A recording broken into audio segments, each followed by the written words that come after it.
Lurking in the dwindling light of Dasein is the Aristotelian human being as the animal or as the biological being. Um, let's look at this on analogy with Dasein as the human being. Aristotle says that the soul, suke, is the morphe, form of uh, human life or of life. Bios, meaning animals, where animals includes fish. Animals means those living things with senses, such as eyes.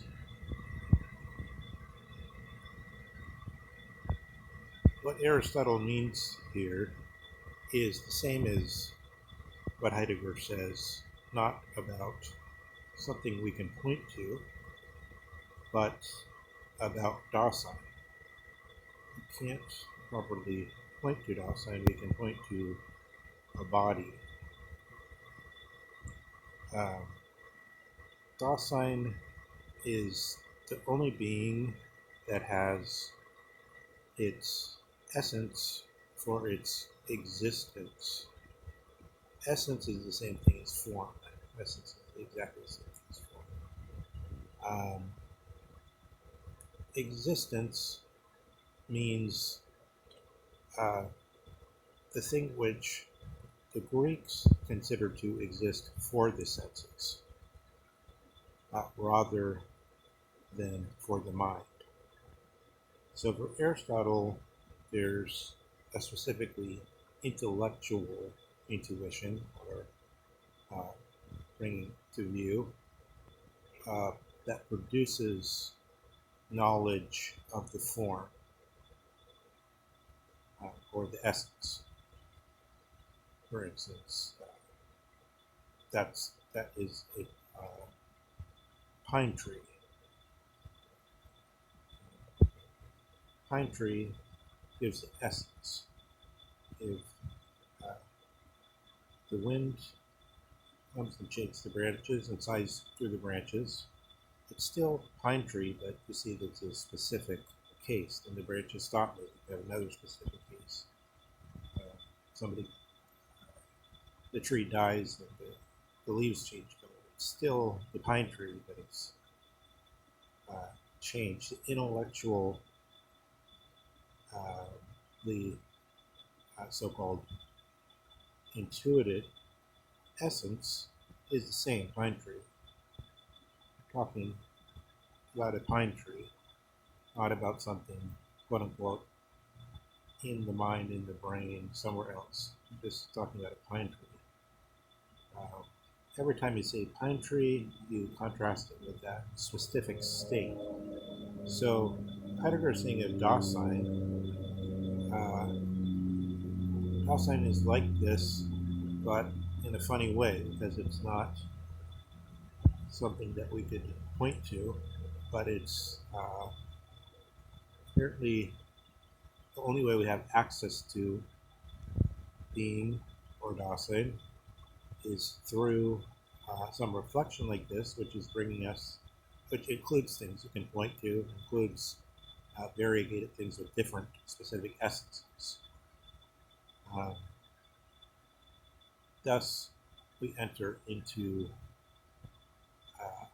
something of a Nietzschean kind of quandary with the circling from the ontic things to the ontological, and then claiming that somehow we should be able to start from the ontological, and then at the same time, only through moving in analogies can we, in a certain way, uh, still speak to Das Man, or um,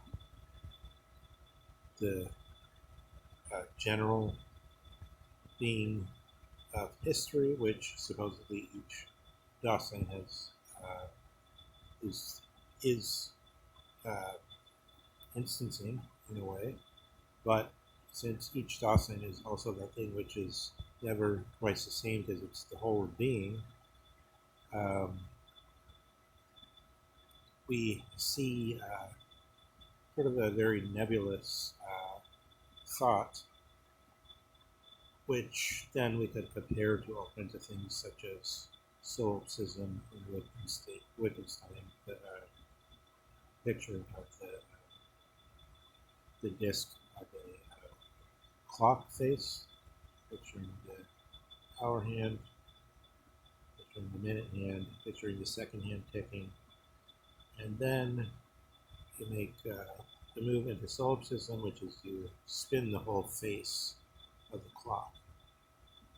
Uh, the move to Dasein is a bit like that, and a bit like a move into infinity. Say 1, 2, 3, 4, 5, and then it's like, oh, but the thought is infinity means it just goes on.